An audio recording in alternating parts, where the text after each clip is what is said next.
మన పెట్టుబడి మన పిల్లల భవిష్యత్తు కోసమే కదా. మీ పెట్టుబడికి నమ్మకమైన వేదిక శ్రీ వాసవి ప్రాజెక్ట్స్.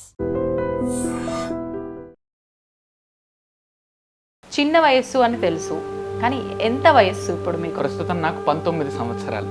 ఎందుకని మీకు ఈ ఆసక్తి కలిగింది, అది కూడా ఇంత చిన్న వయసులో? మా తల్లిదండ్రులు అని ఖచ్చితంగా చెప్పాలండి. ఆ ధారణ ఈ విధంగా నాకు చిన్నప్పటి నుండి అలవాటైంది. అంటే అవధానము అంటే బ్రాహ్మణులకే పరిమితమైన ఒక విద్య ఏమో, ఇది మాలాంటి వారు చేసేది కాదేమో, దాని గురించి కూడా ఒక క్లారిటీ. చిత్తైకాగ్ర్యం అవధానం అన్నారు. 8 వివిధ అంశాల మీద మనం మన దృష్టిని కేంద్రీకరిస్తే దాన్ని అష్ట అవధానం అన్నారు. అసలు ఈ అవధానం అంటే ఏమిటి? 8 మంది పండితులు అవధాని చుట్టూ కూర్చుంటారు. Okay okay okay. అప్పటికప్పుడు పద్యాన్ని చెప్పగలిగినటువంటి వాడు. సరే, వెంటనే వా అనే అక్షరం వేయకూడదు అంటాడు. ఇలా ఎలా ముందుకెళ్ళాలి? ఇంకా పెద్ద టాస్కే. ఇందులో ఉన్నటువంటి కష్టం అర్థమైంది కదా చాలా. అండ్ మీరు స్టడీస్ కూడా కంటిన్యూ చేస్తున్నా అన్నారు. ఇవి అవి ఇవన్నీ అసలు ఎట్లా బ్యాలెన్స్ చేస్తున్నారంటే? ప్రస్తుతం నేను డిగ్రీ 3వ సంవత్సరం చదువుతున్నాను అనమాట.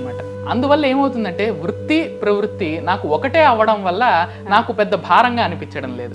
శర్మ గారు, మా ఛానల్ కి సంబంధించి ఏదైనా పద్య రూపంలో చెప్పమంటే చెప్పగలరా? తప్పకుండా అమ్మా, గురుకృప. ఐ డ్రీమ్, మన కళ.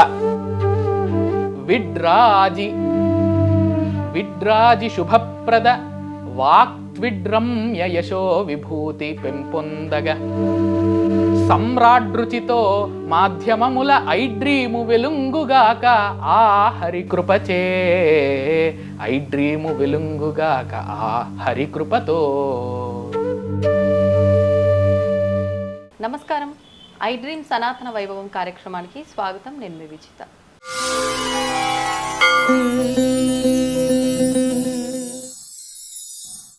ప్రస్తుతం మనతో పాటు ఉన్నారు శతావధాని, ప్రవచనకర్త ఉప్పలదడియం భరత్ శర్మ గారు. వారి గురించి చెప్పాలి అనంటే అతి చిన్న వయసులోనే శతావధానం 3 సార్లు కంప్లీట్ చేసుకున్నారు. వారి స్టడీస్ వారు కంటిన్యూ చేస్తూనే ఇలా అవధానంలోకి రావటము, అవన్నీ కూడా ఆసక్తితో వాళ్ళు నేర్చుకోవటము, ఆ తర్వాత వారు నేర్చుకున్నది సమాజానికి ఏ రకంగా అందివచ్చు అనే ఒక మార్గంలో వారు వెళ్తూ ఉన్నారు. అసలు ఇదంతా ఎలా సాధ్యపడింది? ఇంత చిన్న వయసులో ఇదంతా చేయటము అని అంటే అది మామూలు విషయం కాదు. మరి వారికి ఆసక్తి కలగటం వల్ల ఇదంతా సాధ్యపడిందని చెప్పొచ్చు. మరి ఆ ఆసక్తి కలగటానికి కారణాలు ఏంటి, వారు నేటి సమాజానికి ఎలాంటి మెసేజ్ ఇవ్వబోతున్నారో ఇప్పుడు భరత్ శర్మ గారితో మాట్లాడి వివరంగా తెలుసుకుందాం. నమస్కారం అండి. నమస్కారం అమ్మా. ఎలా ఉన్నారు? బాగున్నాం, దేవుడి దయ, గురుకృప. చిన్న వయస్సు అని తెలుసు, కానీ ఎంత వయస్సు ఇప్పుడు మీకు? అడగొచ్చా? ఎంత వయస్సు? మొట్టమొదట కలియుగ ప్రత్యక్ష దైవం వెంకటేశ్వర స్వామిని ప్రార్థించుకొని మన సంభాషణ ప్రారంభిద్దాం. తప్పకుండా. అనగననంగనీ శుభ సమాహ్వయము అబ్బెడి శాంతి సౌఖ్యముల్ వినగ వినంగనీ స్తుతిని వీనుల విందుగా కల్గు భాగ్యముల్ కనగ కనంగనీ ప్రతిమ కామితముల్ నెరవేరు గ్రక్కునన్ ఘన ఘన నీల దేహ ఘన ఘన నీల దేహ అఘఘస్మర శ్రీధర వెంకటేశ్వర. నేను నా 15వ సంవత్సరం నుండి ఈ అవధాన ప్రక్రియను ప్రారంభించానమ్మా. ప్రస్తుతం నాకు 19 సంవత్సరాలు. 19 సంవత్సరాలు. ఓకే. అంటే అడుగుతున్నానని తప్పుగా అనుకోవద్దు. ప్రస్తుత జనరేషన్ వాళ్ళు దేవుడికి దీపారాధన చేయటానికి, ఆలయానికి పేరెంట్స్తో పాటు రావటానికే ఏంది మీ చాదస్తము అని ఈ రోజుల్లో మీరు అంటే ఒక అవధానిగా మారటము, ఒక ప్రవచనకర్తగా మారటము, ఎందుకని మీకు ఈ ఆసక్తి కలిగింది, అది కూడా ఇంత చిన్న వయసులో? దీనికి ముఖ్యమైనటువంటి కారణం మా తల్లిదండ్రులు అని ఖచ్చితంగా చెప్పాలండి. ఎందుకంటే నాకు 4-5 సంవత్సరాలు ఉన్నప్పటి నుండే మా అమ్మగారు నాకు గోరుముద్దలు తినిపిస్తూ మెట్ల మీద ఆడిస్తూ పాటలు పాడేవారు.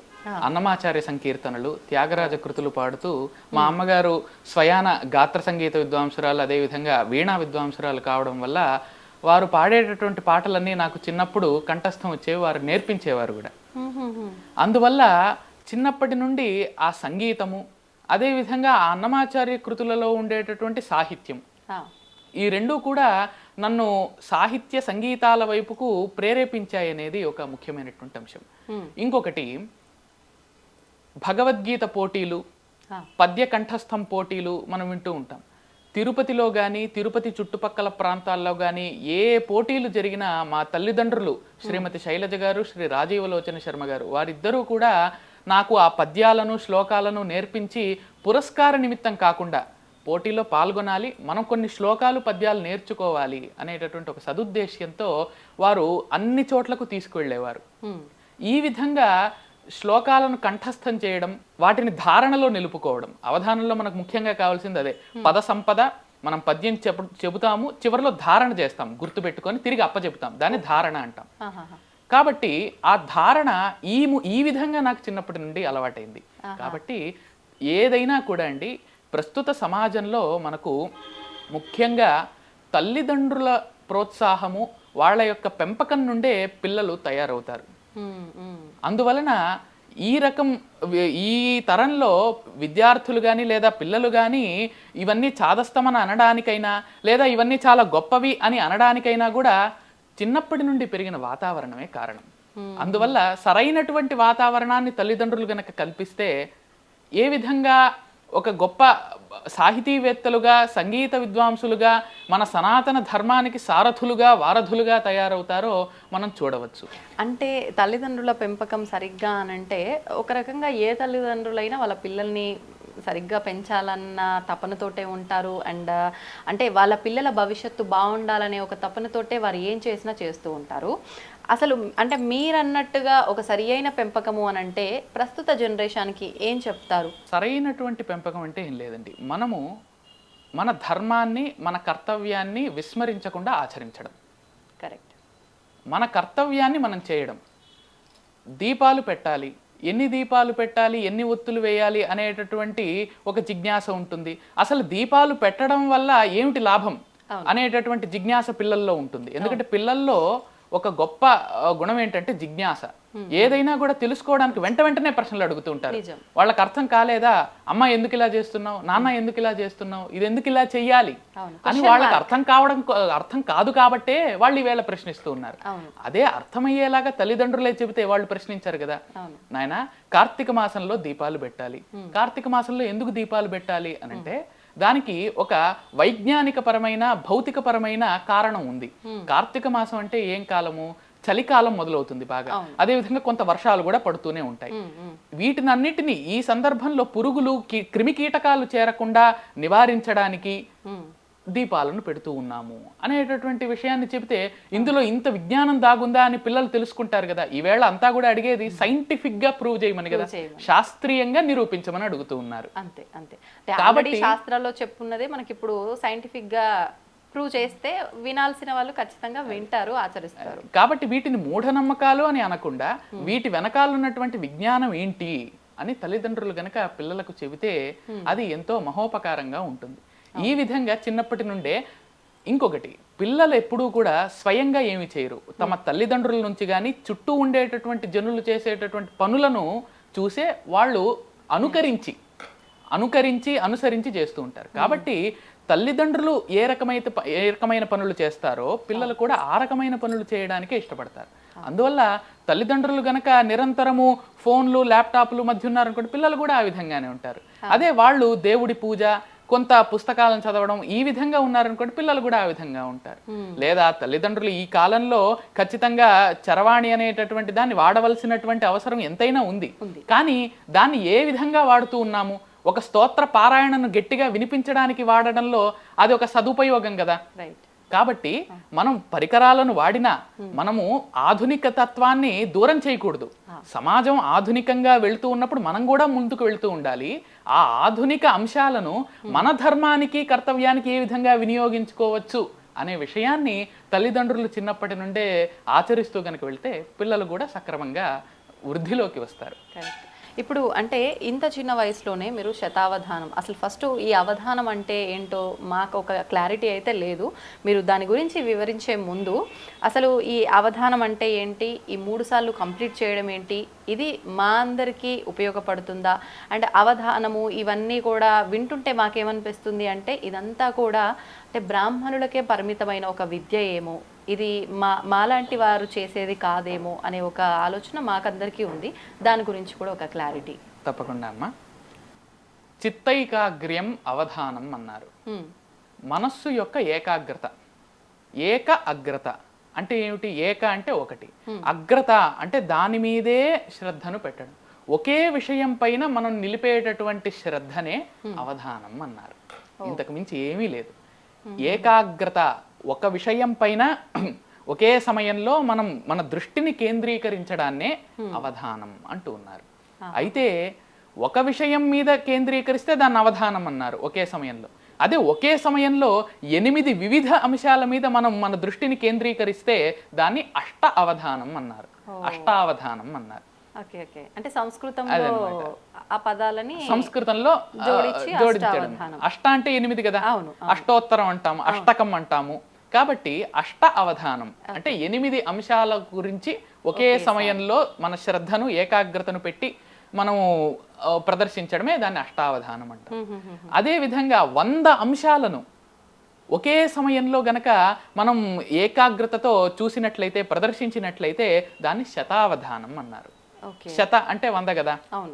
అదే విధంగా 1000 మందితో 1000 ప్రశ్నలతో గనక మనం 1000 అంశాల మీద ఒకే సమయంలో దృష్టిని కేంద్రీకరిస్తే సహస్రావధానం అన్నారు.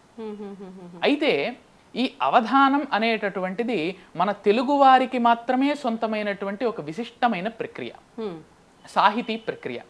సాహిత్యం, పద్యం మన తెలుగువారిని విశ్వస్థాయిలో నేడు నిలుపుతూ ఉన్నటువంటిది పద్యం. ఎందుకనంటే ఈ అవధానం అనేటటువంటి ప్రక్రియ మా భాషలన్నిటికీ మూలమైనటువంటి సంస్కృత భాషలో మొట్టమొదటిగా జన్మించింది. వేదంలో అవధానం అనేటటువంటి ప్రక్రియ ఉంది. అంటే వేదంలో కొంత భాగం వరకు నేర్చుకొని ధారణ చేసి చెప్పేటటువంటి విధానాన్ని అవధానం అని అంటారు. అందుకే వేద పండితులను కొంతమందిని అవధానులు అని పిలుస్తూ ఉంటాం అన్నమాట. అయితే వాస్తవానికి ఈ అవధానం అనేటటువంటిది ప్రక్రియ వేదం నుంచి మొదలైన అది తరువాత క్రమక్రమంగా మన లౌకికమైనటువంటి సాహిత్యంలోకి వచ్చింది. ఎలా అంటే ఏ రకంగా? ఏ విధంగా అయితే వేదాన్ని మనం ధారణ చేసి చెబుతూ ఉన్నామో అదే విధంగా మన సాహిత్యంలోని అంశాలను అదే విధంగా పద్య రూపంగా మనం చెప్పేటటువంటి సమాధానాలను గుర్తుపెట్టుకొని చెప్పడమే ఈ అవధానం అనేటటువంటి ప్రక్రియగా తయారైంది. మాట్లాడాల్సి వచ్చిన దగ్గర మాటల్లా కాకుండా ఒక పద్యంలా చెప్పడమే అంటున్నారా మీరు? అదే, అవును. ఓకే.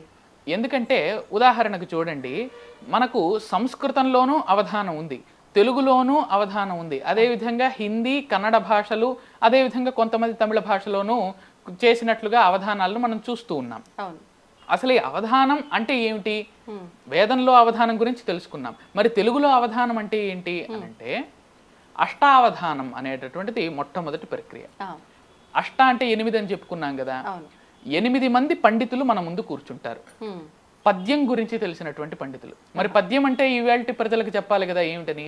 మనము 8, 9, 10 తరగతుల్లో మన పాఠశాలలో భరణభ భరవ, ఉత్పలమాల, నజభజ జజర, చంపకమాల, మసజస తతగా, శార్దూలం, సభరనమయవ, మత్తేభం అని ఇలాగా ఛందస్సులు నేర్చుకుంటాం. ఛందస్సు అంటారు దీన్ని. పద్యము ఉండేటటువంటి ఆకారాన్నే ఛందస్సు అంటాం. పద్యం యొక్క నియమాలను తెలిపేటటువంటి శాస్త్రాన్ని ఛందశాస్త్రం అంటాం. పద్యాన్ని ఏ విధంగా రాయాలి, దాంట్లో గురు లఘువులు అని ఉంటాయి. మనం గురు లఘువులను గుర్తుపెట్టుకుని యమాతారాజ భానసలగం అని రాసేవాళ్ళం చిన్నప్పుడు. అయితే ఆ విధమైనటువంటి ఛందశాస్త్రంలోనూ అదే విధంగా వ్యాకరణం, సంధులు, సమాసాలు, అదే విధంగా అలంకారాలు, వీటిలన్నింటిలోనూ కూడా దిట్టలైనటువంటి, మామూలు వాళ్ళు కాదు, బాగా పండితులైనటువంటి 8 మంది పండితులు అవధాని చుట్టూ కూర్చుంటారు. ఒక్కొక్క పండితుడికి ఒక్కొక్క విశిష్టమైనటువంటి ప్రశ్నను, ప్రక్రియను వాళ్ళు నిర్వాహకులు ఇచ్చి ఉంటారన్నమాట. ఈ అవధానికి వాళ్ళు ఏం అడుగుతారనేటటువంటి ప్రశ్నలు ఏమీ తెలియదు. ముందుగా సిద్ధత ఏమీ ఉండదు. అతడు ఏమిటి అవధాని అంటే భాషలో మంచి కృషి చేసినటువంటి పండితుడు, అప్పటికప్పుడు పద్యాన్ని చెప్పగలిగినటువంటి వాడు. దాన్నే ఆశు పద్యము అంటాం. ఆశువు అంటే అప్పటికప్పుడు వేగంగా అని అర్థం అన్నమాట. అప్పటికప్పుడు పద్యాన్ని చెప్పి దాన్ని మళ్ళీ గుర్తుపెట్టుకొని చివరిలో అప్పగించేటటువంటి వాడే అవధాని అన్నమాట. చివరిలో అంటే ఎంతసేపు జరుగుతుంది ఇదంతా? అదే ఈ ప్రక్రియను వివరిస్తాను చూడండి. 8 మంది పండితులు అనుకున్నాం కదా.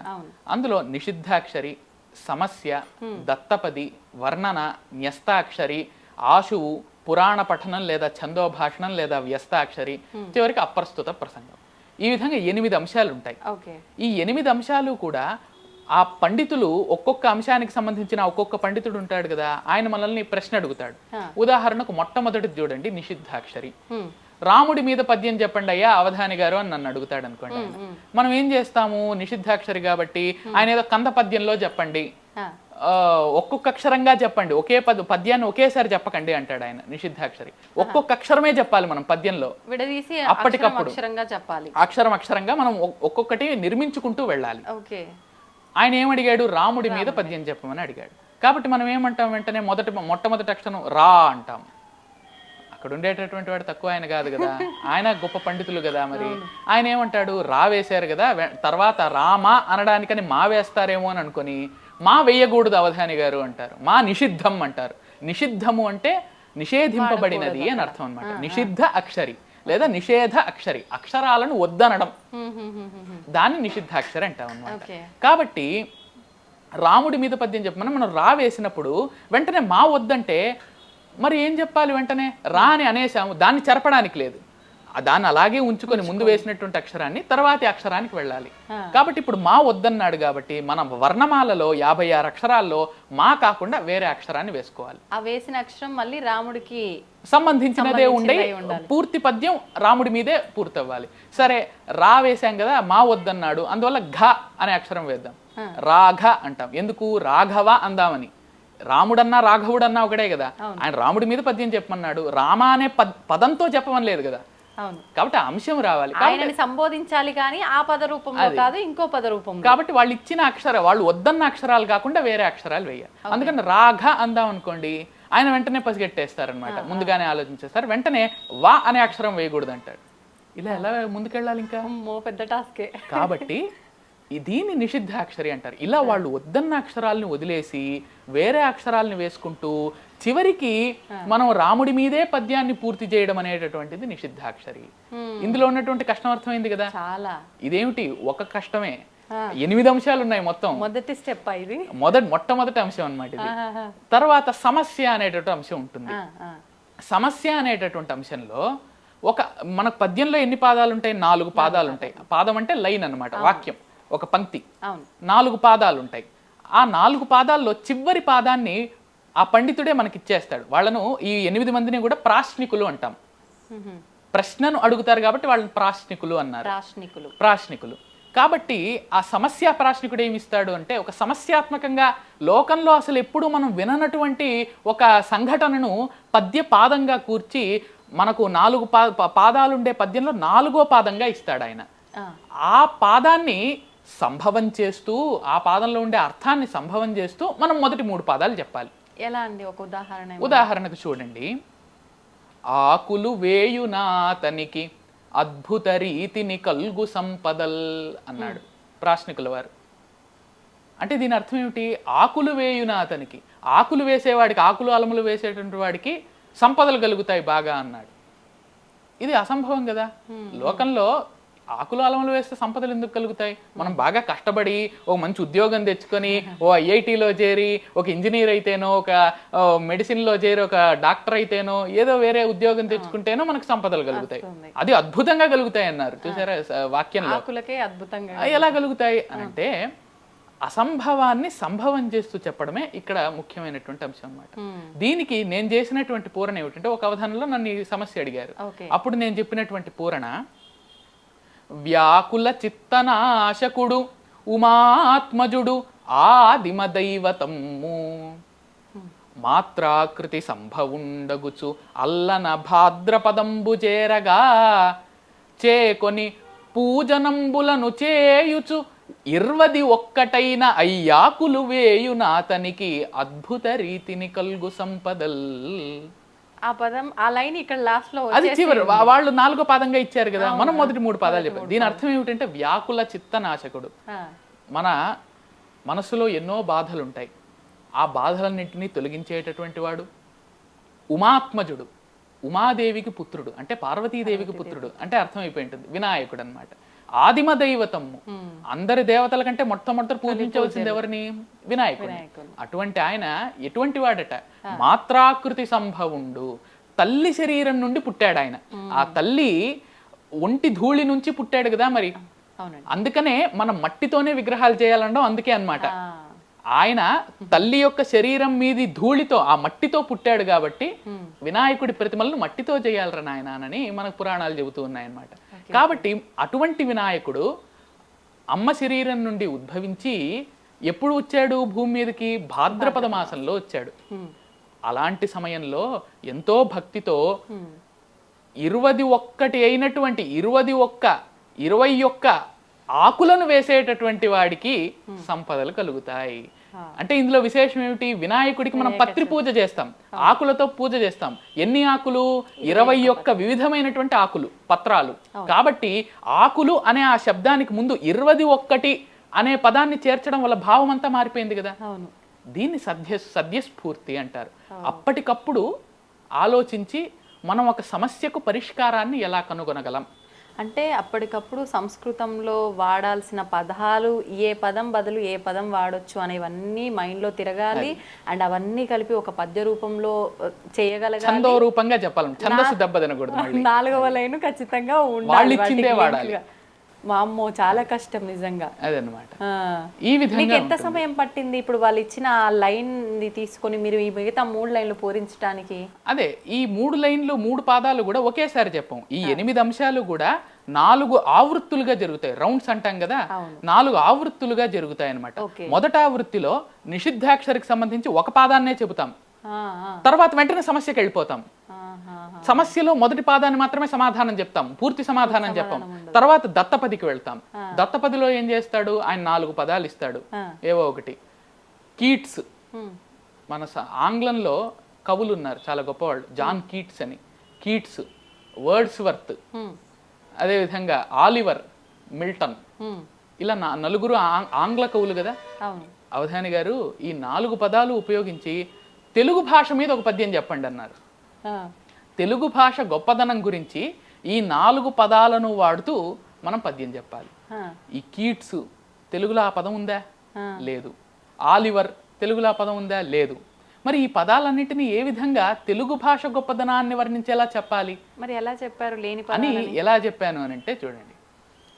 నైచికీట్ సుభగ పవిత్ర రోచి మెరయ. నైచికి అంటే ఆవు అని అర్థం అనమాట, గోమాత.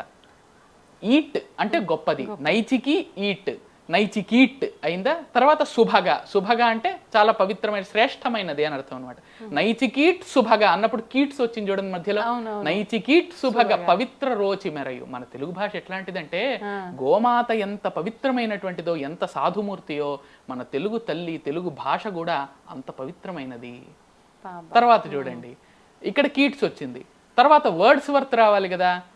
వాగ్వరుడు సువర్తనమున వరలు నిందు. వాగ్వరుడు, వాక్ అంటే సరస్వతి, వాగ్వరుడు సరస్వతి భర్త ఎవరు? బ్రహ్మగారు. వాగ్వరుడు సువర్తనమున వరలు నిందు. మన తెలుగు భాషలో బ్రహ్మగారు ఉంటారట. దాని అర్థం ఏమిటి అని అంటే, మనం తెలుగు భాషలో మామూలుగా అయితే శివుడు, విష్ణువు వీరికి సంబంధించిన దేవాలయాలనే మనం చూస్తూ ఉంటాం తప్ప బ్రహ్మగారికి మనం దేవాలయాలను చూడం ఎక్కడ. దానికి పౌరాణికమైనటువంటి కారణాలు ఉన్నాయి. కానీ బ్రహ్మగారికి ఒక వరం కూడా ఇచ్చాడు శివుడు. ఆలయాలు లేకపోయినా ప్రజల నోట్లో ఎప్పుడూ నీ పేరు, నీ నామస్మరణ జరుగుతూ ఉంటుందయ్యా అన్నాడు. దానికి ముఖ్యమైనటువంటి ఉదాహరణ మన తెలుగు భాషలో. ఎందుకంటే ఏదైనా అద్భుతమైనటువంటి కార్యక్రమం చేశారనుకోండి, ఏమంటాం? బ్రహ్మాండంగా నిర్వహించారంటాం. అక్కడ బ్రహ్మ వాడుతున్నామా? ఏదైనా చాలా ఆనందం కలిగింది అనుకోండి, బ్రహ్మానందంగా ఉందయ్యా ఇవాళ అంటాం. అక్కడ బ్రహ్మ ఉన్నాడా? చివరికి చెవుడు బాగా ఉంటే కూడా వీడికి ఏమిటారు, బ్రహ్మ చెవుడులా ఉంది అని అంటాం అనమాట. ఈ విధంగా అనేకమైనటువంటి సందర్భాల్లో మనం బ్రహ్మ శబ్దాన్ని వాడుతుంటాం మన తెలుగు భాషలో. కాబట్టి తెలుగు భాషలో ఉన్నట్లుగా బ్రహ్మ ఇంక ఏ భాషలో ఉన్నాడండి? అందువలన వాగ్వరుడు అంటే బ్రహ్మ సువర్తనమున, అక్కడ చూడండి వర్డ్స్ వర్త్ వచ్చాడు. వాగ్వరుడు సువర్తనమున వరలు నిందు. తర్వాత ఆలివర్ రావాలి కదా. నుడుల ఆలి వరిష్ఠత, ఆలివర్. నుడుల యాలి వరిష్ఠత బెడగు మీరు.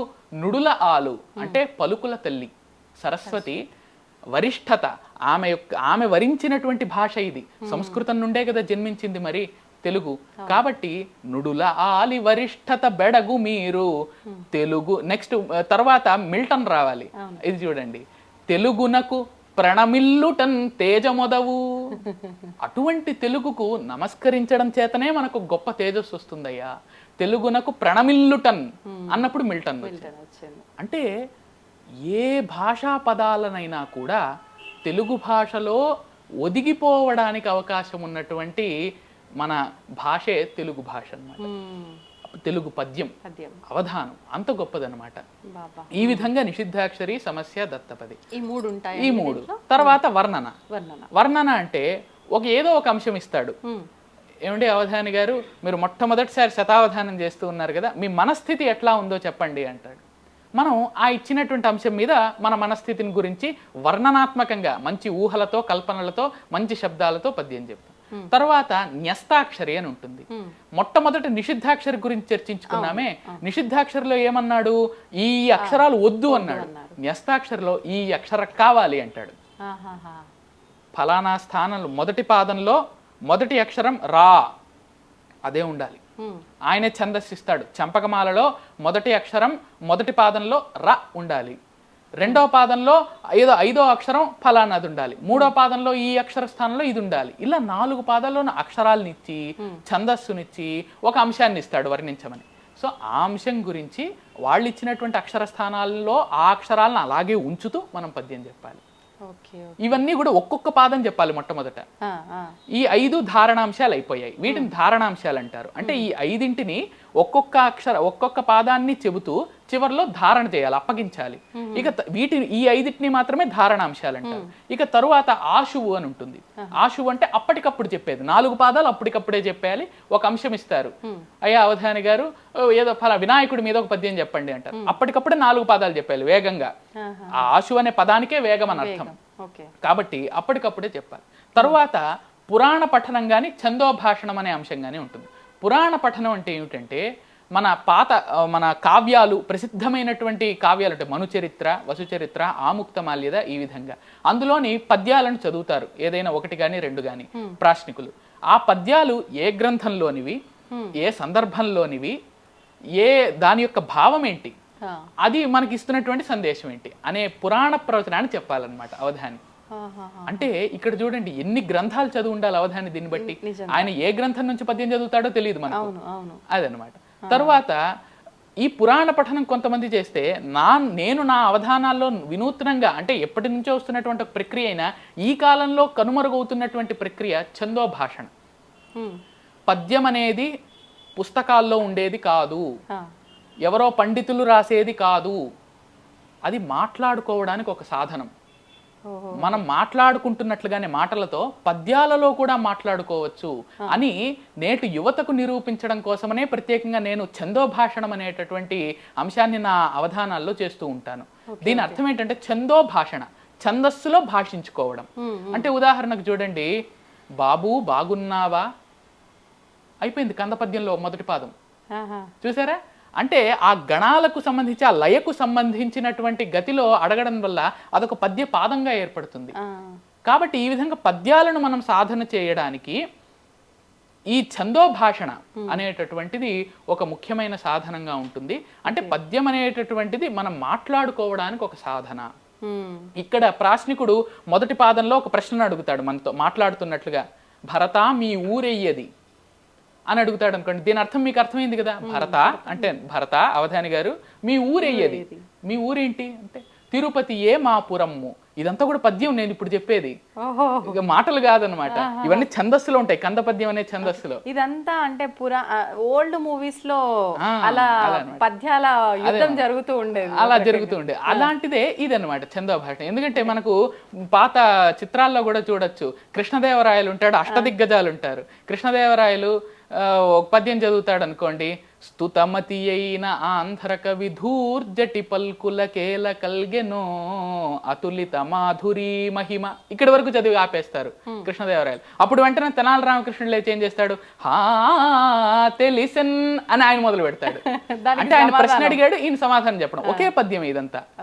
ఆ ప్రశ్న సమాధానం అంతా ఛందస్సులో ఉంటాయి, పద్యంలో ఉంటాయి. అంటే పద్యాన్ని సామాజికీకరణం చేయడం, సమాజానికి ఉపయోగపడేలా చేయడం అన్నమాట. ఇక చివరిది మనం ఇంత యజ్ఞం లాంటి ప్రక్రియలో ఉంటాం కదా, ఈ మన ప్రక్రియ నుంచి మన మేధస్సు మన మేధను పక్కకు మళ్ళించడానికి అప్రస్తుత ప్రసంగం అని ఒకడు ఉంటాడు. సంబంధం లేకుండా, ఏమి సంబంధం లేకుండా అప్రస్తుతంగా మాట్లాడేటటువంటి వాడు ఆయన. మనం ఏదో నిషిద్ధాక్షరంలో రాముడి మీద పద్యం చెప్పాలి, రా చెప్పాము, తర్వాత మా వద్దన్నాడు కదా ఏం అక్షరం వేసుకోవాలని ఆలోచిస్తూ ఉంటాం. ఏమండి అవధాని గారు ఈ లోపల ఈయన అడుగుతాడు, నాకు సందేహం ఉందండి, ఇడ్లీని ఇడ్లీ అని ఎందుకు అంటారు అంటాడు. ఇడ్లీని ఇడ్లీ అని ఎందుకు అంటారు అంటాడు. దోశ అని అనలేక. కాబట్టి ఇటువంటి సంబంధం లేనటువంటి ప్రశ్నలు అడుగుతూ ఉంటాడు అన్నమాట. ఏమండి అవధాని గారు, మీరు ముఖ్యమంత్రి కాగానే మొట్టమొదటిగా ఏం చేస్తారండి అని అడిగారు ఒకసారి నన్ను. ముఖ్యమంత్రి కాగానే మొట్టమొదట ఏం చేస్తారు అని అంటే నేను చెప్పాను, ప్రమాణ స్వీకారం చేస్తాను.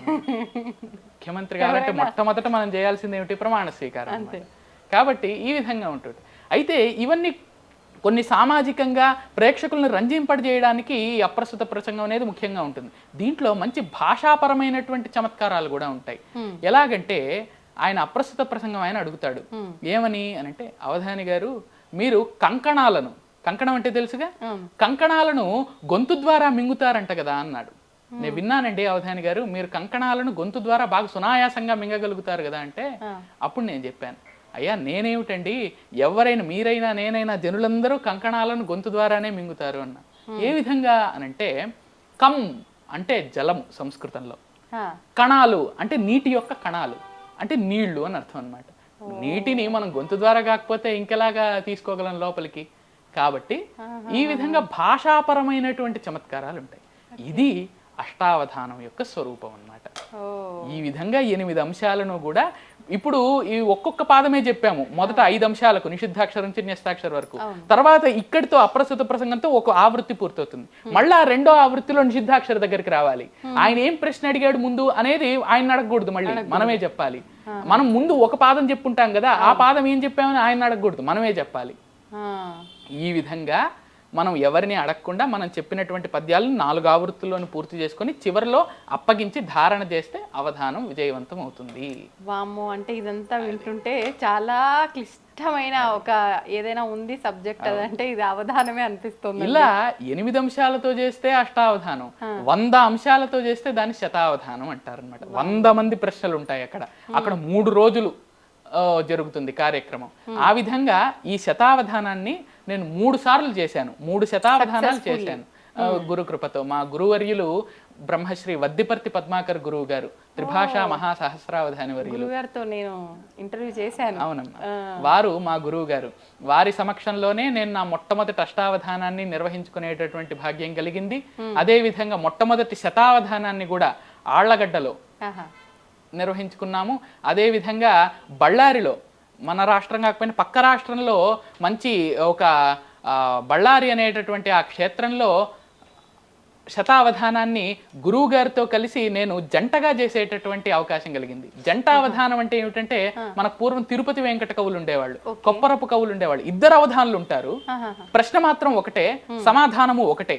సమస్య ఏమో అప్పుడు ఇద్దరూ చెప్పాలన్నమాట. ఒకే ప్రశ్నకు సమాధానం, ఒకే సమాధానం చెప్పాలి, వేరువేరుగా చెప్పకూడదు. అంటే ఒకరి ఊహ ఒకరికి తెలిసి ఉండాలి. అది గురు శిష్యులకు మాత్రమే సాధ్యపడుతుంది. ఆ విధంగానే కాదు, మంచి ఒక పద్యం పట్ల అవగాహన ఉండి ఆ ప్రశ్న పట్ల మంచి అవగాహన, అదేవిధంగా మీరు చెప్పినట్లుగా గురువుకు శిష్యుడి పట్ల ఉండేటటువంటి ఆ అనుగ్రహము, శిష్యుడికి గురువు పట్ల ఉండే ఆ అనుగ్రహము, లేదా 2 మిత్రులు 2 సోదరులు, ఈ విధంగా ఎవరైనా సరే, అంటే ఆలోచన విధానం సేమ్ గా ఉండే 2 వ్యక్తులు అయితేనే ఇది చేయగలుగుతారేమో. అంటే ఎన్నో పద్యాలను ఎన్నో అవధానాలు చేసినటువంటి అనుభవం ద్వారా ఆ విధంగా ఒకే రకమైనటువంటి ఊహలను పోగు చేసుకొని ఏ ఇద్దరైనా కూడా అవధానాలు జంటావధానం చేయొచ్చు.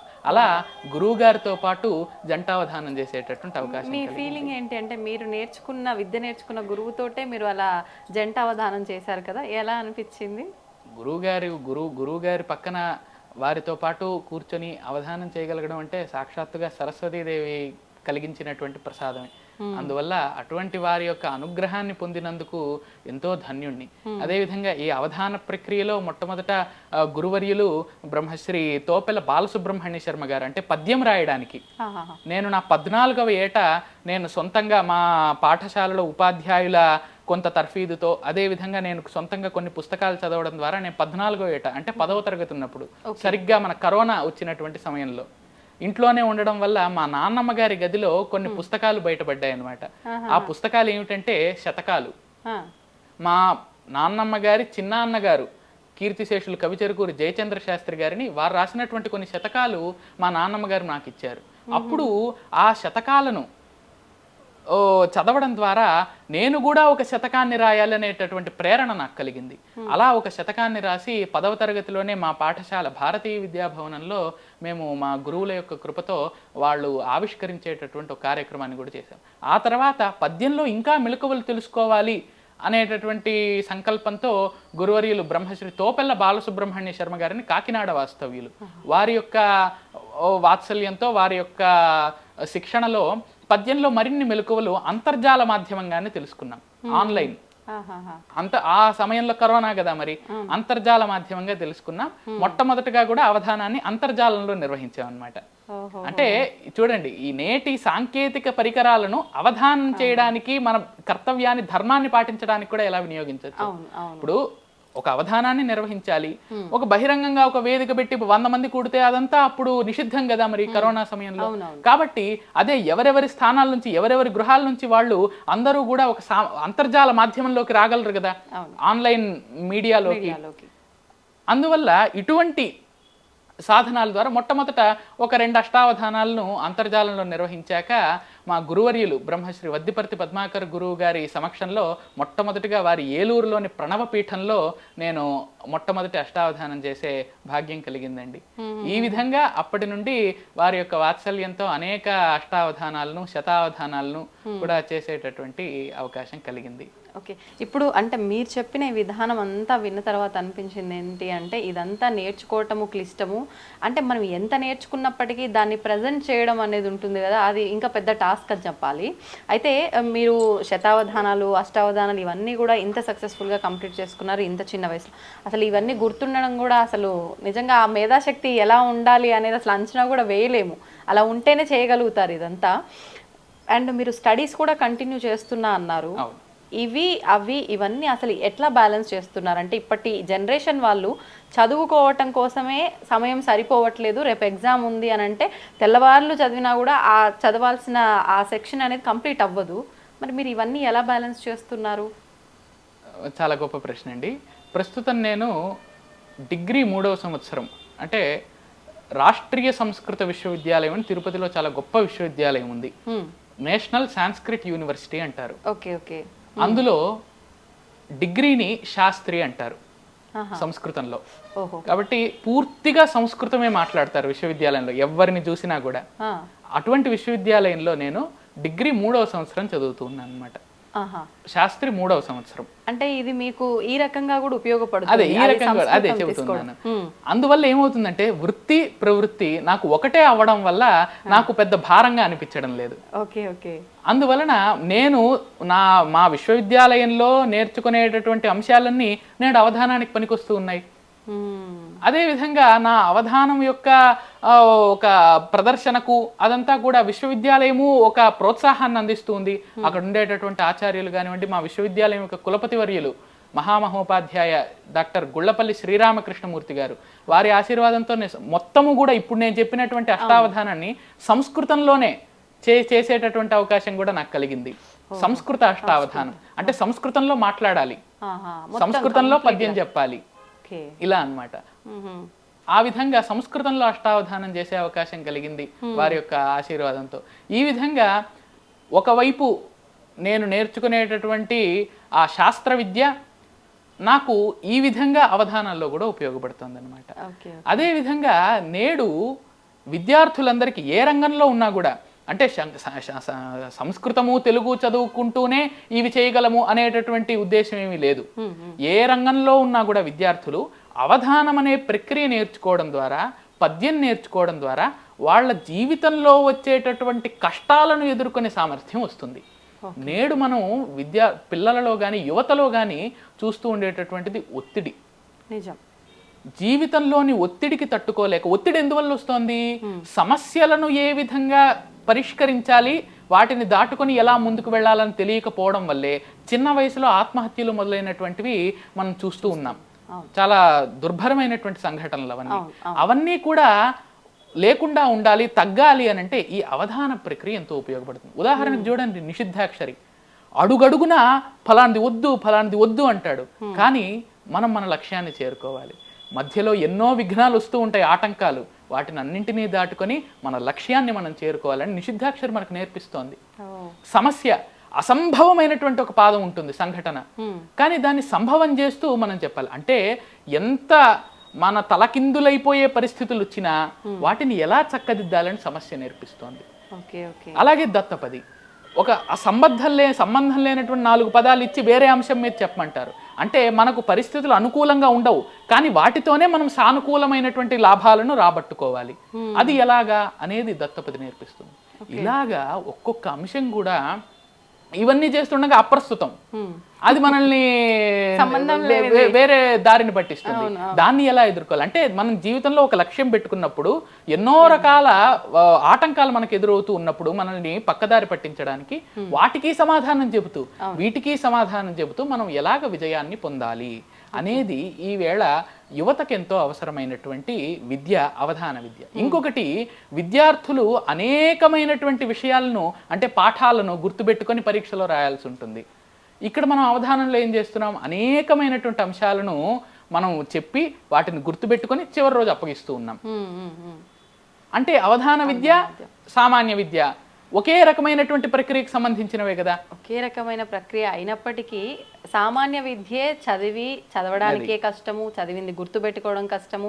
సరే గుర్తుపెట్టుకున్నాం అంతా బాగుంది అన్న తర్వాత వెళ్ళి పరీక్ష హాల్లో కూర్చున్న తర్వాత ఏమన్నా గుర్తొచ్చిందా అంటే అసలు ఏమీ గుర్తుకు రాక సున్నా చుట్టేయడం ఇవన్నీ చూస్తున్నాం.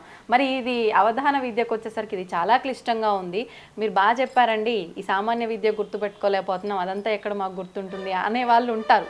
వాళ్ళకి ఏం చెప్తారు? వాళ్ళకి ఏం చెబుతామంటే ప్రతి ఒక్కరూ అవధానం చేయాలనేటటువంటి ఒక ఫోర్స్ లేదు, ఒక భారం మోపడం లేదు. పద్యాలను నేర్చుకోవాలి. చిన్నప్పటి నుండి తల్లిదండ్రులపై దయలేని పుత్రుండు పుట్టనేమి వాడు గిట్టనేమి, పుట్టలోని చెదలు పుట్టవా గిట్టవా విశ్వదాభిరామ వినురవేమ. తల్లిదండ్రుల మీద గౌరవం లేని పుత్రుడు పుడితే ఏమి లేకపోతే ఏమి, పుట్టలో ఉండేటువంటి చెదలు పుడుతూ ఉంటాయి పోతూ ఉంటాయి, వాటి వల్ల లాభం ఏమన్నా ఉందా అని వేమన గారు చెప్పారు. అంటే ఈ పద్యం గుర్తుపెట్టుకుంటే మనం జీవితంలో పక్కదారి పట్టే అవకాశం ఉంటుందా? ఈవేళ తల్లిదండ్రులను వృద్ధాశ్రమాల్లోనే చూస్తూ ఉన్నాం, ఇంట్లో ఎక్కడన్నా చూస్తూ ఉన్నామా? లేదు. కానీ ఇటువంటి విషయాలను మనకు చిన్నప్పటి నుండే పద్య రూపంగా నేర్పించడం వల్ల పద్యంలోని రాగానికి పిల్లలు ఆకర్షితులవుతారు. అదే కాకుండా ఇక్కడ ఒక ఆరోగ్యపరమైనటువంటి అంశం కూడా ఉంది. ఇలాంటి పద్యాలను మనం బిగ్గరగా చదువుతూ ఉండడం వల్ల ఏమవుతుందండి, జీర్ణశక్తి మెరుగుపడుతుంది. మరి జీర్ణశక్తిని మించినటువంటి ఆరోగ్యం ఏముంది? కాబట్టి ఇవాళ ఆరోగ్యపరమైన సమస్యలను ఎదుర్కోవడానికి కూడా ఒక పద్యం అనేది ఒక సాధనం, ఒక ఔషధం. అదే విధంగా అనేక పద్యాలను నేర్చుకోవడం వల్ల మనకు ధారణ చిన్నప్పటి నుండే పెరుగుతుంది. అందువల్ల ఏమవుతుంది, ఉన్నతమైనటువంటి విద్యలో అనేక విషయాలను ఒక్కసారి గుర్తుపెట్టుకోవడం కష్టం కాదు, కొంత ప్రయత్నిస్తేనే వచ్చేస్తుంది. ఏదైనా కొంచెం చిన్న వయసు నుంచే మొదలు పెట్టాలి ఇదంతా. కాబట్టి ఈ పద్యం అనేటటువంటిది, ఈ పద్యాలను ధారణ చేయడం అనే ప్రక్రియ, అవధాన ప్రక్రియ మనకు ఉన్నత విద్యలో కూడా ఉపయోగపడుతుంది అని చెప్పడం అన్నమాట. ఓకే, మీరు అంటే ఇప్పుడు ఈ అవధానంతో పాటు ప్రవచనాలు కూడా చెప్తూ ఉంటారు. అంటే ప్రవచనాలు అని అంటే పురాణాలకు సంబంధించి. ఇప్పుడు ఈ జనరేషన్ వాళ్ళకి ఈ పురాణాలు వినటము, ఆ విన్నది అంటే వాళ్ళు ఆచరించరు పక్కన పెడితే 99% ఆచరించని వాళ్ళనే చూస్తూ ఉంటాము. ఏ రకంగా ఉపయోగపడతాయి అంటారు ఇవన్నీ కూడా వీళ్ళు వినటం వల్ల? పురాణాలను వినడం వల్లండి, పురాణం అంటే ఏదో కట్టుకథ, కల్పితమైనటువంటి కథ అనే ఒక అపోహ ఉంటుంది జనులలో. కానీ పురాణాలు అనేటటువంటి విజ్ఞానానికి సంబంధించినవి. ఇప్పుడు గజేంద్ర మోక్షం ఉంది భాగవత పురాణంలో. ఏనుగు రాజుగారు అప్పుడు వస్తారు, ఎక్కడికి సరస్సు దగ్గరికి వస్తారు. ఆయన ఏదో నీటిలో మునుగుతాడు, మొత్తం నీటినంతా చిందరవందర చేస్తాడు, అక్కడ ఉండేటటువంటి పద్మాలు అన్ని పీకేసి. తెలియకుండా ఒక్కసారిగా వచ్చి మొసలి కబళిస్తుంది ఏనుగును. ఇదేమిటయ్యా, ఒక్కసారి నేను ఇంత అద్భుతంగా బ్రతికినటువంటి వాడిని, ఏనుగుని ఇంత పెద్దవాడిని నేను, నన్ను ఇంత చిన్న మొసలి పట్టుకోవడం ఏమిటి, నేనేమిటి, నా లెవెల్ ఏమిటి అన్నట్లుగా ఏనుగు మాట్లాడుతుంది. ఆ గజరాజు మాట్లాడతాడు, కానీ ఈ విధంగా మాట్లాడుతూ ఉంటాడు. కలడు కలెండనెడు వాడు కలడో లేడో అనే సందేహాన్ని వ్యక్తం చేస్తాడు. అంటే దేవుడు ఉన్నాడో లేదో, ఉంటే ఎందుకు రాడు, లేడేమో అని సందేహాన్ని వ్యక్తం చేస్తాడు. కానీ చివరకు నీవే తప్ప ఇతఃపరం బెరుగ మన్నింపందగుందీను నేను రావే ఈశ్వర కావవే వరద సంరక్షింపు భద్రాత్మక. అంటే ఇంకా నువ్వు తప్ప ఇంకో గతి లేదు తండ్రి, నువ్వే వచ్చి కాపాడాలి అన్నప్పుడు విష్ణువు బిరబిరా వస్తాడు వేగంగా. అంటే దీన్ని బట్టి ఏమర్థమైంది మనకు అనంటే, సందేహాన్ని వ్యక్తం చేయకుండా పూర్తిగా దేవుణ్ణి నమ్మడం వల్ల వెంటనే మనల్ని దేవుడు అనుగ్రహిస్తాడు. ఇంకొకటి, ఇక్కడ ఏదో ఏనుగు వచ్చింది మొసలి ఆయన్ని పట్టుకునింది అనేటటువంటి విషయమే కాదు. ఆయన ప్రవేశించాడే సరస్సు కొలను, అది సంసారం, మన జీవితం. ఈ ఏనుగు జీవుడు. ఈ జీవుడు ఆ సంసారంలోకి దిగినప్పుడు మనల్ని మోహము, కష్టాలు, నష్టాలు మొదలైనటువంటి మొసల్లాగా పట్టుకొని పీడిస్తాయి. అటువంటి సందర్భంలో ఏ విధంగా దాని నుంచి బయటపడాలి? దైవారాధన ద్వారా బయటపడాలి. మనం ప్రయత్నించి ఆ దేవుడినే నిరంతరం నమ్ముకొని ఆయన్ని పూజిస్తూ ఉండడం వల్ల, అదేవిధంగా ఆయన సంకల్పంతో మనలో వచ్చినటువంటి ఆలోచనల ద్వారా ఆ సమస్యలను పరిష్కరించుకుంటూ ముందుకు వెళ్ళడం ద్వారా మనం ఆ కష్టం నుంచి బయటపడతాం. అంటే ఇక్కడ ఏనుగుని ఏనుగులా చూడకూడదు, మొసలిని మొసలిలా చూడకూడదు. కాబట్టి పురాణాలు ఇచ్చేటటువంటి సందేశం అదే. పురాణాలు మన జీవితానికి అన్వయం చేసుకోవాలి. ఉదాహరణకు చూడండి, విష్ణు పురాణం ఉంది. విష్ణు పురాణంలో అనేకమైనటువంటి వైజ్ఞానిక అంశాలు ఉన్నాయి. ప్రపంచం మొట్టమొదటిగా ఏ విధంగా ఏర్పడింది, ఏ విధంగా మనం బిగ్ బ్యాంగ్ థియరీ అంటామే, అటువంటివన్నీ ఏ విధంగా ఏర్పడ్డాయి, గ్రహాలు ఏ విధంగా ఏర్పడ్డాయి, భూమి ఏ విధంగా ఏర్పడింది, ఆకాశం ఏ విధంగా ఏర్పడింది, పంచభూతాలు ఏ విధంగా ఏర్పడ్డాయి, ఒక్కొక్క మొక్క యొక్క లక్షణాలు ఏమిటి మొదలైనట్టు అనేక విషయాలు విష్ణు పురాణంలో ఉన్నాయి. అంటే కేవలం ఏదో కల్పిత కథలు కాదు. ఈ సృష్టి, స్థితి, లయము, ఇందులో ఉండేటటువంటి అంశాలు, భౌగోళికమైన అంశాలు, అదేవిధంగా సామాజికమైన అంశాలు, వైజ్ఞానిక అంశాలు, వీటన్నిటితో కూడుకున్నదే పురాణం. అందువల్ల ఆ పురాణాలని ఏ విధంగా అర్థం చేసుకుంటున్నాం అనే దాని మీద విషయం ఆధారపడి ఉంటుంది అనమాట. అంటే ఏదైనా మనం వింటే సరిపోదు, విన్నదాన్ని అర్థం చేసుకుని ఆచరించాలి.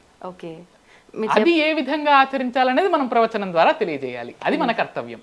ఓకే, ఇప్పుడు అంటే మీరు చెప్పినంత వరకు బాగుంది.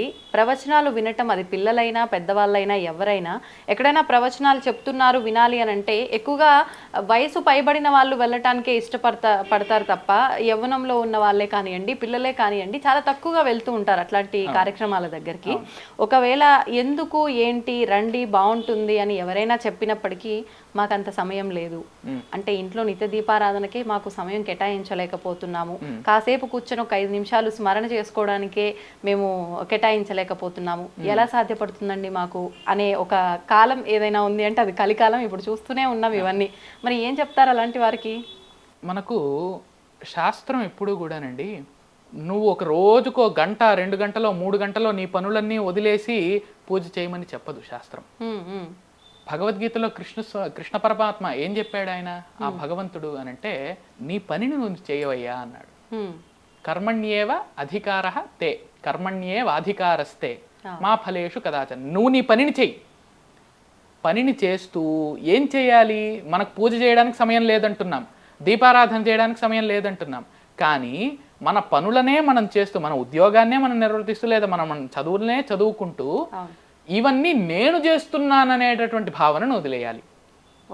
ఇవన్నీ ఆ దైవ కృపతో, దేవుని యొక్క సంకల్పం వల్ల నేను చేస్తూ ఉన్నాననేటువంటి భావన పెట్టుకొని, ఆ వచ్చేటటువంటి ఫలాలన్నీ కూడా నేను సాధించాను అనే అహంకారాన్ని ప్రదర్శించకుండా ఆ ఫలితాన్ని కృష్ణార్పణమస్తు అంటూ దేవుడికి సమర్పించడం వల్ల మనకు అటు పాపం కానీ పుణ్యం కానీ ఏవి అంటుకోవన్నమాట. కర్మఫలం మనల్ని అంటుకోదు. ఇదే విషయాన్ని ఈశావాస్యోపనిషత్తులో కూడా చెబుతారు. కుర్వన్నేవేహ కర్మాణి, నువ్వు పనులను చేస్తూనే చేయవయ్యా భగవంతుని ఆరాధన. శంకరాచార్యుల వారు కూడా చెప్పారు ఏమని, సంచార పదయో ప్రదక్షిణ విధి అన్నాడు. అంటే మనం తిరుగుతూ ఉంటామే, మనం అడుగులను వేస్తూ ఉంటాం, తండ్రి అదే నీకు నేను చేసే ప్రదక్షిణ అనుకో అన్నాడు. నేను మాటలు ఎప్పుడు వేసే అడుగులే. మనం మామూలుగా ఇంట్లో నడుస్తూ ఉంటాం, స్వామి ఇదే నేను నీ గుడిలో చేసే ప్రదక్షిణ అనుకో అనమన్నాడు. అదే విధంగా ఎన్నో మాటలు మాట్లాడుతూ ఉంటాం, స్వామి ఇవన్నీ నిన్ను నేను చేసే స్తోత్రాలు అనుకో అన్నాడు.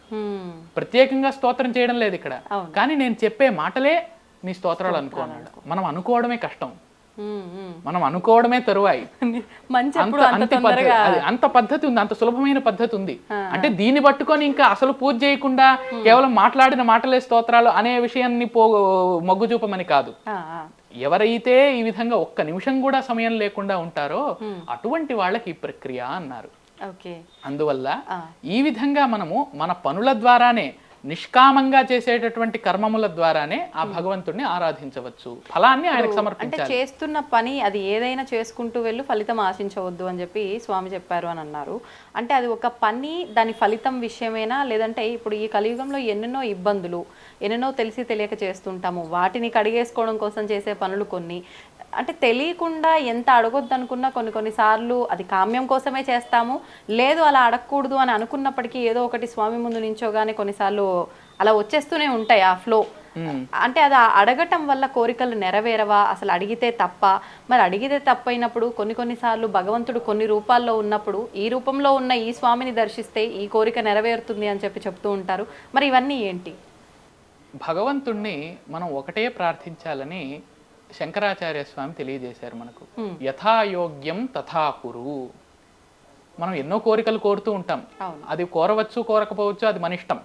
కానీ చివరకు ఆ స్వామివారు మనకి ఏం చేయాలి అని మనం కోరుకోవాలంటే, స్వామి నాకు ఏదైతే మంచిదో, నాకు ఏదైతే అవసరమో అది చెయ్యి. యథాయోగ్యం తథా కురు. ఏదైతే యోగ్యమో నాకు అది నాకు ప్రసాదించు అని మనం కోరుకోవాలి. మత్సమః పాతకీ నాస్తి త్వత్సమా పాపఘ్నీ నాస్తి మత్సమః పాతకీ నచ. కాబట్టి నాలాంటి పాపి లేడు, నీలాగా పాపాలను పోగొట్టే వేరే గతి లేదు. నా అంతటి పాపి లేడు, పాపాత్ముడు లేడు, ఎంతటి పాపాన్నైనా పోగొట్టడంలో నీలాంటి సమర్థులు ఇంకొకరు లేరు. కాబట్టి తల్లి నాకు ఏదైతే యోగ్యమో అది చెయ్యి అని శంకరాచార్య స్వామి వారు కోరుకోమన్నారు. అందువలన దీన్ని బట్టి ఏమిటంటే ఇంకొక విషయం చెప్పారు, అనేక మూర్తులలో ఉంటాడు భగవంతుడు అని చెప్పేసి. దాని అర్థం ఏమిటంటే ఒక్కొక్కరు ఏ దృష్టితో అయితే చూస్తారో ఆ దృష్టితో వారికి కనిపిస్తాడు అన్నారు. అందువల్ల మనం ఏ విధంగా, ఇప్పుడు చూడండి, మీరున్నారు, 5 ఏళ్ళప్పుడు ఉన్నారు, 10 ఏళ్ళప్పుడు ఒకలా ఉన్నారు, ఇప్పుడు ఒకలా ఉన్నారు, భవిష్యత్తులో ఇంకోలా ఉండిపోతారు. 5 ఏళ్ళు ఉన్నప్పుడు ఎలాగైతే ఉన్నారో అది మీరా? అది మీరే కదా. 10 ఏళ్ళు ఉన్నప్పుడు మీరు ఏ రూపంతో ఉన్నారో అది మీరేనా? అది మీరే. ఇప్పుడు ఏ రూపంతో ఉన్నారో అది మీరేనా? అది మీరే. అంటే ఒక సామాన్యుడైనటువంటి జీవుడు ఇన్ని రూపాలతో ఉండగలుగుతూ ఉంటే ఒక్కొక్క సమయంలో ఆ భగవంతుడు అన్ని రూపాలుగా ఉండలేడా మరి?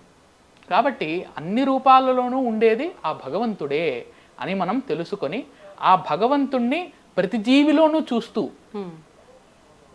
వ్యాసుడు ఒకే మాట చెబుతాడు. ఇప్పుడు మీరు అడిగారు మేము ఇవన్నీ చేయడానికి సమయం లేదు, అసలు చదవడానికి సమయం లేదని. ఈ ప్రశ్న మనం కాదు అడిగేది, మీరు కాదు అడిగేది. ఎప్పుడో వ్యాసుడి శిష్యుడు అడిగాడు వ్యాసుల వారిని, అయ్యా ఇంత రాశారు మహాభారతం 1,00,000 శ్లోకాలు, అలాగే ఎన్నో బ్రహ్మసూత్రాలు రాశారు, ఇవన్నీ రాశారు, ఇవన్నీ చెప్పే సారాంశం ఏమిటి ఒక ముక్కలో చెప్పండి అన్నారు.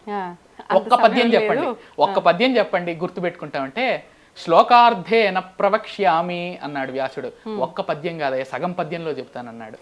ఆయన అంతకంటే గొప్ప కవి కదా వ్యాసుడు. ఒక్క పద్యంలో కాదు, అది సగం పద్యంలో చెప్తానన్నాడు. పరోపకార పుణ్యాయ పాపాయ పరపీడనం. ఎదుటి వాళ్లకు ఉపకారం చేస్తావా నీకు పుణ్యం వస్తుంది, ఎదుటి వాళ్ళను పీడిస్తావా అది పాపం. ఇంతే. ఏ గ్రంథం చెప్పినా, ఏ ఉపనిషత్తు చెప్పినా, ఏ ఇతిహాసం చెప్పినా, ఏ పురాణం చెప్పినా తుదకు మనకు నేర్చుకోవలసినటువంటిది ఎదుటి వాళ్లకు ఉపకారం చేయడం అనేది పుణ్యం కొరకు. ఎదుటి వాళ్లకు పాపం చేస్తే, ఎదుటి వాళ్ళకు అపకారం చేస్తే అది మనకు పాపాన్ని తెచ్చిపెడుతుంది. ఇప్పుడు ఈ విషయాన్ని అంటే నార్మల్గా మన నిత్య జీవితంలోకి అనువదించుకుంటే, ఉపకారం మనం చేసింది అంటే ఈ చేతితో చేసింది ఈ చేతికి కూడా తెలియకూడదు అంటారు. అలా చేసినప్పుడే ఇది వర్తిస్తుందా? అండ్ పాపం విషయానికి వస్తే, మనం ఎదుటి వ్యక్తిని ఇబ్బంది పెడితే అది పాపమే అన్నారు. మనం తెలిసి ఇబ్బంది పెడితేనా, మనకు సంబంధం లేకుండా మన వల్ల ఎదుటి వ్యక్తి ఇబ్బంది పడితే కూడా అది మనకు పాపం కింద వస్తుందా? అలాగే మొదటి దానికి చూడండి, నేను ముందే చెప్పాను, ఏ కర్మము చేసినా భగవంతుడికి సమర్పించే బుద్ధితో చేయాలన్నా. అంటే మనం ఒక చేతితో చేస్తే ఇంకో చేతికి తెలియకూడదు అంటే అదే చెప్పడం, నేను చేస్తున్నాననేటటువంటి భావన ఉండకూడదు. ఆ విధంగా ఉపకారాన్ని చేయాలి అన్న. ఇక రెండవ దానికి, మనం తెలియక తెలిసి ఎన్నో పాపాలను చేస్తూ ఉంటాం. తెలిసి ఎంత పాపం చేయొద్దన్నా తెలియక ఎన్నో పాపాలు జరుగుతుంటాయి. అందుకనే కాయేన వాచా మనసేంద్రియైర్వా బుద్ధ్యా ఆత్మనావా ప్రకృతే స్వభావాత్ కరోమి యద్యత్ సకలం పరస్మై నారాయణాయేతి సమర్పయామి. నేను నా శరీరంతో, మాటలతో, బుద్ధితో నాకు తెలిసి తెలియకుండా ప్రకృతి సహజత వల్ల ఎన్నో పాపాలను చేస్తూ ఉంటాను, ఎన్నో కర్మములను చేస్తూ ఉంటాను. కానీ వాటిని అన్నిటినీ ఆ నారాయణుడికే సమర్పిస్తూ ఉన్నాను అనడం వల్ల ఏమవుతుందంటే ఆ భగవంతుని పట్ల మనకు ఉండేటటువంటి ఆ వినమ్రత, భక్తే మనల్ని కాపాడుతుంది. అంటే ఇప్పుడు నేను కావాలని ఎదుటి వ్యక్తిని ఇబ్బంది పెట్టి అంతా ఇది నువ్వే చేపించావు స్వామి నాతోటి అనేస్తే సరిపోతుందా? అలా కాదు. ఈ ప్రక్రియ తెలియకుండా చేసిన పాపాలకు చెప్తున్నాను. అదే మరి చెప్పడం. ఈ ప్రక్రియ తెలియకుండా మనం చేసినటువంటి పాపాలకు. తెలిసి పాపాలు చేస్తే ఏమన్నాం? పాపాయ పరపీడనం. పరులను ఇబ్బంది పెడితే అది పాపం అన్నారు. కాబట్టి అందుకని తెలియకుండా మనం చేసినటువంటి పాపాలైనా పుణ్యాలైనా ఏవి కూడా ఆ భగవంతుని యొక్క సంకల్పం ద్వారా ఈ విధంగా మనం ప్రవర్తిస్తూ ఉన్నాము అని ఆ ఫలితాన్ని భగవంతునికి సమర్పించాలి. అంటే ఇప్పుడు మీరు చెప్పినట్టుగా అంటే ఏం చేసినా భగవంతుడికి సమర్పించటము, అండ్ మీరు కోరుకున్నా కోరుకోకున్నా నా యోగంలో ఉన్నది నాకు ఇవ్వు స్వామి అనటము, ఇవన్నీ చూసుకుంటే అంటే నా యోగంలో ఏదుందో అది ఎలాగో భగవంతుడు నాకు ఇస్తాడు. మరి నేను ఎందుకు చేయాలండి, ఈ దానాలు ఎందుకు చేయాలి, ధర్మాలు ఎందుకు చేయాలి, ఈ ఆరాధన ఎందుకు చేయాలి అని అనే వాళ్ళకి ఏం చెప్తారు? ఒక ప్రసిద్ధమైనటువంటి శ్లోకం ఉంది సంస్కృతంలో. ద్వారం ద్వారం అటన్ భిక్షు శిక్షత్యేవం నయాచతే అదత్వా మాదృశో మా భూహు దత్వా త్వం త్వాదృశో భవ. ఏమిటి చెప్తుంది అంటే ఈ శ్లోకం, ఇంటింటికి తలుపు తలుపుకు తిరుగుతూ ఉంటాడు ఎవరు? భిక్షుకుడు, యాచకుడు. తిరిగి ఏం చేస్తూ ఉంటాడు? యాచిస్తూ ఉంటాడు.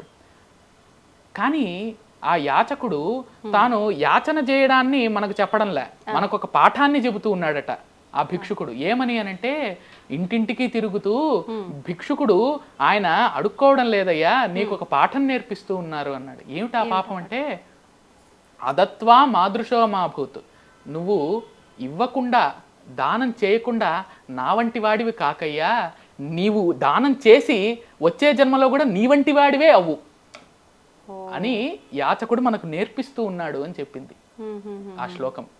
అంటే నువ్వు దానం చేయకుండా నా వంటి వాడివి కావద్దు వచ్చే జన్మలో, నువ్వు దానం చేసి ఇప్పుడు నీ వంటి వాడివే కా వచ్చే జన్మలో. అంటే దీన్ని బట్టి ఏమవుతుంది, మన కర్మ ఫలితాన్ని బట్టి మనకు వచ్చే జన్మలో ఉండేటటువంటి ఆ విశేషాలన్నీ కూడా వస్తాయి. మనం ఈ జన్మలో దానం చేయలేదా, వచ్చే జన్మలో దరిద్ర జన్మ కలుగుతుంది అనమాట మనకు. అంటే సంపద లేనటువంటి జన్మ కలుగుతుంది. అదే దానం చేశామా మంచి జన్మ కలుగుతుంది అనమాట. ఆ విధంగా యాచకుడు మనకి ఈ విషయాన్ని నేర్పిస్తూ ఉన్నాడట. మనం ఎంతో చిన్న చూపు చూస్తాం, అలా ఆ విధంగా చాలా మంది చూస్తూ ఉంటారు. ఆ విధంగా చూడకూడదు అనమాట. వాళ్ళు మనకు ఒక విషయాన్ని నేర్పిస్తున్నారు అని చెప్పి శ్లోకం చెప్పింది. చూసారా ఎంత గొప్ప విషయాలు ఉన్నాయి సాహిత్యంలో. అంటే మనం ఏదో వాళ్ళని ఉద్ధరించాము మనం ఇచ్చే రూపాయితో అని చెప్పి భావిస్తూ ఉంటాం, కానీ అక్కడ అది కాదు, మనం అర్థం చేసుకోవాల్సి. కాబట్టి నువ్వు ఇచ్చి నీ వంటి వాడివే కా, ఇవ్వకుండా నా వంటి వాడివి కాకు అన్నాడు. ఈ విధంగా ఉంటుంది సాహిత్యం ద్వారా. ఎందుకు సాహిత్యం నేర్పించాలి పిల్లలకు అంటే ఇందుకు నేర్పించాలి. ఇందులో ఉండేటటువంటి విషయాలు గణితం ద్వారా నేర్పిస్తారా, సాంఘిక శాస్త్రం ద్వారా నేర్పిస్తారా, రసాయన శాస్త్రం ద్వారా నేర్పిస్తారా? నేర్పించడానికి అవకాశం లేదు. మరి జీవితాన్ని ఎలా మనం ఎదుర్కోవాలి, జీవితంలో ఏం చేయాలని నేర్పించాలంటే ఏం నేర్పాలి? తెలుగు నేర్పాలి, సంస్కృతం నేర్పాలి, అందులో ఉండే సాహిత్యాన్ని నేర్పాలి అన్నారు. ఓకే, అద్భుతం అండి, అద్భుతమైన వివరణ ఇచ్చారు. ఈ జనరేషన్ వాళ్ళకి సింపుల్గా ఇందాక శిష్యుడు ఒక లైన్లో ఒక పద్యంలో చెప్పంటే సగం లైన్లో ఎలా చెప్పారో అలా మీరు ఒక మెసేజ్ ఏదైనా ఇవ్వదలిస్తే ఏమిస్తారు? మన యొక్క కర్తవ్యాన్నంతా కూడా దేశం యొక్క అభివృద్ధి కోసం మనం వాడాలి. నలుగురికి ఏ విధంగా సౌఖ్యం కలుగుతుందో, శుభం కలుగుతుందో మనం ఆ విధంగా మెలగాలి. అంటే ఒక విషయాన్ని కానీ లేదా మన యొక్క ప్రజ్ఞను కానీ స్వార్థానికి సొంత లాభం కొంతమానుకు పొరుగువారికి తోడుపడబోయి అన్నారు. అందువల్ల సొంత లాభాన్ని కొంత మానుకొని ఎదుటి వారికి తోడ్పడాలి. మన సాహిత్యాన్ని, మన శాస్త్రాన్ని అధ్యయనం చేయడం ద్వారా మన జీవితాన్ని మనమే ఉద్ధరించుకోవాలి. ఉద్ధరేద్ ఆత్మన ఆత్మానం, తనను తానే ఉద్ధరించుకోవాలి తప్ప ఎవరో వచ్చి ఉద్ధరించరు. అందువల్ల తనను తాను ఉద్ధరించుకోవడం వల్ల ఏమవుతుంది, దేశం ఉద్ధరింపబడుతుంది. అవును. ఎప్పుడైతే ఆ వ్యక్తి నుంచే మార్పు మొదలవుతుందో ఆ వ్యక్తి నుంచి వచ్చిన మార్పు సంఘంలో శక్తిగా మారి అందరినీ కూడా మారేలాగా చేస్తుంది. అందువల్ల శాస్త్రాన్ని, సాహిత్యాన్ని నేర్చుకోవడం వల్ల అందులో ఉండేటటువంటి విజ్ఞానాన్ని నేటి దేశం యొక్క ప్రగతి కోసం ఉపయోగించాలి. మన జీవితంలోని కష్టాలను ఎదుర్కోవడానికి, సమస్యలను పరిష్కరించుకోవడానికి ఇప్పుడు చెప్పానే అవధానంలోని కానీ లేదా పద్యాలు కానీ, పద్యాలలో ఉండేటటువంటి నీతి సారాన్ని మనం ఆ జీవనం గుర్తుపెట్టుకోవడం వల్ల మనం వేరే మార్గంలోకి వెళ్ళాం. కాబట్టి ఇది నేటి యువతకు, విద్యార్థులకు అవసరమైనటువంటి ఒక ప్రక్రియ. అద్భుతం అండి, చాలా చక్కటి మెసేజ్. నిజంగా అంటే ఇంత చిన్న వయసులో ఇంత జ్ఞానము, అంటే ఒకరికి చెప్పే స్థితిలో మీరు ఉండటం చాలా ఆనందంగా ఉంది. శర్మ గారు, అప్పటికప్పుడు స్పాంటేనియస్గా పద్యాలు, అంటే గురువులు ఇచ్చిన దాని ప్రకారంగా మీరు పద్యాలు చెప్పటము, పదాలు కూర్చటము అంతా కూడా ఒక విశేషమైన అవధానం గురించి ఎక్స్ప్లెయిన్ చేశారు. ఇప్పుడు నాకు అనిపించింది ఏంటి అని అంటే, మా ఛానల్కి సంబంధించి ఏదైనా పద్య రూపంలో చెప్పమంటే చెప్పగలరా? తప్పకుండా అమ్మా, గురుకృప. ఈ విధంగా అనేకమైనటువంటి విషయాలను మనం మాధ్యమం ద్వారా ప్రజల ముందుకు తీసుకువెళ్ళాలి. కాబట్టి ఈ మాధ్యమం, ఐ డ్రీమ్ మన కళ, మన స్వప్నాన్ని, అందరి స్వప్నాలను సాకారం చేస్తూ ముందుకు వెళ్ళాలి ఆ వెంకటేశ్వరుని ఆశీస్సులతో అని భావిస్తూ, విడ్రాజి శుభప్రద వాక్త్విడ్రమ్య యశో విభూతి పెంపొందగ. విడ్రాజి శుభప్రద వాక్త్విడ్రమ్య యశో విభూతి పెంపొందగ. సమ్రాడ్రుచితో మాధ్యమముల ఐడ్రీము వెలుంగుగాత. సమ్రాడ్రుచితో మాధ్యమముల ఐడ్రీము వెలుంగుగాక ఆ హరికృపచే. ఐడ్రీము వెలుంగుగాక ఆ హరికృపతో. దీని అర్థం ఏమిటంటే, విడ్ రాజి అంటే, విట్ అంటే జనుడు, మనుషులు, మనిషి యొక్క సమూహం. విడ్ రాజి వాళ్లకు శుభప్రదం, శుభాన్ని కలిగించి వాళ్లకు మంచిని కలిగించేటటువంటి వాక్ అంటే మాటల ద్వారా. మన మాటలే కదా వాళ్ళకి ఇప్పుడు మంచిని కలిగించడానికి మనం మాధ్యమం ద్వారా తీసుకెళ్తున్నాం. కాబట్టి మనుషులకు మంచిని కలిగించేటటువంటి మాటలనే ట్విట్ అంటే వెలుగు అని అర్థం. మాటలనే ప్రకాశంతో రమ్యమైనటువంటి కీర్తిని కలిగి ఉంది ఐ డ్రీమ్ మాధ్యమం అన్నమాట. ఆ ఐ డ్రీమ్, ఇటువంటి కీర్తిని కలిగినటువంటి ఐ డ్రీమ్ మాధ్యమము మాధ్యమాలన్నింటిలోకి, అంటే ఛానళ్ళన్నిటిలోకి కానీ మాధ్యమాలన్నింటిలోకి కానీ సమ్రాట్ రుచితో రారాజు స్థానంలో వెలుగొందాలని ఆ వెంకటేశ్వరుడు ఆశీర్వదించాలని ఈ పద్యం యొక్క అర్థం అన్నమాట. ఇందులో ఒక విశేషమైనటువంటి అంశం ఏమిటంటే, ప్రతి పాదంలోనూ రెండవ అక్షరం డాకు రావొత్తు వచ్చింది చూడండి. విడ్రాజి శుభప్రద వాక్త్విడ్రమ్య యశో విభూతి పెంపొందగ. సమ్రాడ్రుచితో మాధ్యమముల ఐడ్రీము వెలుంగుగాక ఆ హరి కృపచే. ఐడ్రీమ్ కోసం ఆ ప్రాస అన్నమాట. దీన్ని ప్రాస అంటారు. అంటే ప్రతిపాదనలో రెండో అక్షరం ఒకటే ఉండాలి. ఇప్పుడు డాకు రావొత్తుండే అక్షరంతో వేరే పదం చెప్పండి, చెప్పలేం.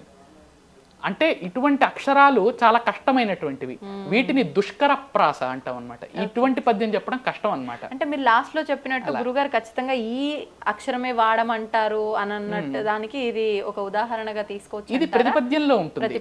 ప్రతిపద్యంలో ప్రాస, యతి అనే రెండు నియమాలు ఉంటాయి. అందులో ప్రాస అంటే ఇదనమాట. ప్రతి పాదంలోను లైన్లోను రెండో అక్షరం ఒకటే హల్లుతో ఉండాలి. అదనమాట. కాబట్టి ఆ హల్లు అనేక హల్లులతో కూడి, ఇప్పుడు డా ఒకటే లేదు, రా ఒకటే లేదు, డా రా రెండు కలిసి ఉన్నాయి కదా, దాన్ని సంయుక్తాక్షరం అంటాం. ఈ విధంగా సంయుక్తాక్షరంతో వచ్చే ప్రాసను దుష్కర ప్రాస అంటే కష్టమైనటువంటి ప్రాస అంటాం అన్నమాట. అది కాబట్టి ఈ విధంగా చాలా బాగుందండి నిజంగా. అంటే ఇంటర్వ్యూ అంతా ఒక ఎత్తు అయితే, మీరు చివరిలో చెప్పిన ఐ డ్రీమ్ కి సంబంధించిన శ్లోకం మాత్రం అల్టిమేట్ నిజంగా. థ్యాంక్ యూ అండి, థ్యాంక్ యూ వెరీ మచ్. ధన్యవాదాలు. ధన్యవాదాలు.